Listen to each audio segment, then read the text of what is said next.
India Pakistan தண்ணீர் தகராறு. ஆனா இந்த தடவை விஷயமே வேற. நம்ம மோடி அரசு ஒரு அதிரடி முடிவெடுத்திருக்கிறாங்க. சிந்து நதி நீர் ஒப்பந்தம்னு ஒன்னு இருக்குல்ல, அது இப்போ அம்பேல்.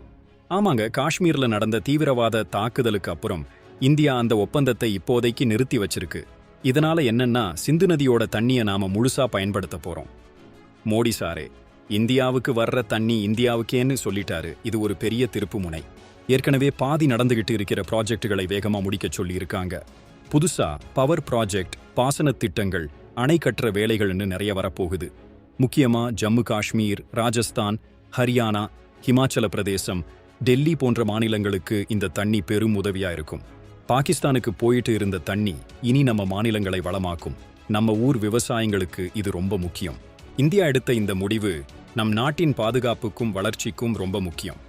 இது வருங்காலத்துல என்னென்ன மாற்றங்களை கொண்டு வரும்னு பொறுத்திருந்து பார்ப்போம். இந்த திட்டம் பத்தி நீங்க என்ன நினைக்கிறீங்க? கமெண்ட்ல சொல்லுங்க.